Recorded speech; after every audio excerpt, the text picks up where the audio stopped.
So yun na nga no, galing kami ng Villa Escudero and akit kami ng Marilake para doon kami mag-stop over sa Yeyis. And ang pinakamabilis na daanan galing ng Fami at Mamitak, Laguna ay dumaan dito sa Santa Maria Diversion Road. And ito yung tinatawag na 7-Up Hills. At kung makikita nyo ay napakaganda ng daan at madami rin magandang sceneries dito. Yan. At siguradong pag dito ka dumaan ay hindi ka aantukin. Dahil sa ganda ng daan ay hindi masisira ang inyong motor. Kung gusto nyo mag-racing ay pwede nyo dito ganapin para mas challenging. Pag dito ka dumaan ay malapit na sa kilometer 90 ang baksak mo. Pili kayo sa traffic dadaan o dito sa magandang daan. Dahil dito sa magandang daan, mas mabilis ka makakarating sa inyong paroroonan, lalo na kung papunta ka ng Antipolo. Ayan, at namanhid pa ang kamay ni Carl. Ayan o, mukhang nagdadalawang isip pa sila kung tutuloy o hindi. At hindi rin nila alam kung gaano kahaba ang kanilang tatahakin. Ayan. So mag-iisip ka talaga kung tutuloy o hindi dahil sa sobrang lalaki ng mga bato dito sa umpisa ng rough road. At ito na nga, at nauna na ako kay JP para ma-videohan ko sila. Ayan. So talagang matatalim ang bato dito sa umpisa ng daan. Doon kasi pag dumaan ka sa Teresa ay siguradong pawis na pawis ay inyong singit sa kakasingit. Dito naman ay siguradong makakalog ang inyong mga utak. At pag nakalog ang inyong mga utak ay dadaloy na maganda ang mga dugo dito at siguradong tatalino kayo. Yun nga lang ay may kompromiso. Dahil sa sobrang kalog, sasakit ang likod nyo. Kung masyado ang maselan sa motor ay siguradong mapapangiwi ka sa sobrang tagtag. At siguradong mapapangiwi din ang maglilinis ng inyong motor pagkatapos dumaan dito dahil sa sobrang kalikabok dito.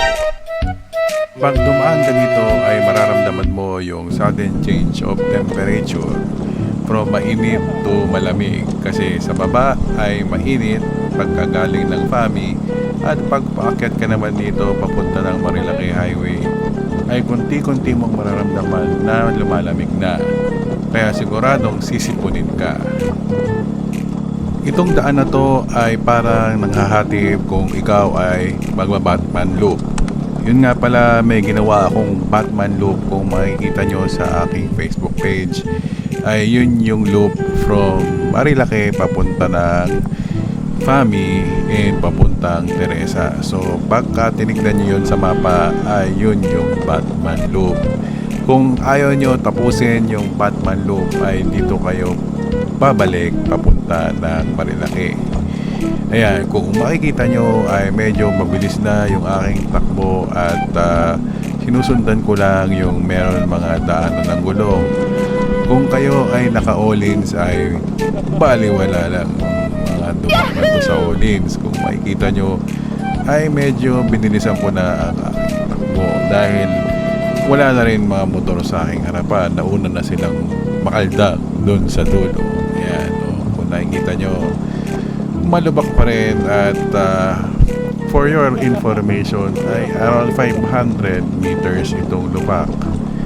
Kaya kung dadaan kayo dito ng medyo maulan ay hindi ko nire-recommend at sobrang dulas dito. Pero kung okay naman ang weather ay pwede kayong dumaan. For example ay nasa kilometer 90 kayo at gusto nyong bumaba ng Fami para dumaan sa Mamitak, Laguna, and then after Mamitak, Laguna papuntang Morong, and then Teresa, and then Antipolo, and then pababa ng Ortigas. So kung hindi naman Vespa yung dala nyo, kung mga matataas na motor or mga ADV, mga adventure bikes ay subukan nyong dumaan dito at siguradong mag-enjoy kayo mag-test ng inyong mga motor. Kung Vespa naman ay configured para sa mga off-road or rough road ay siguradong maganda dito pang test ng inyong mga suspension.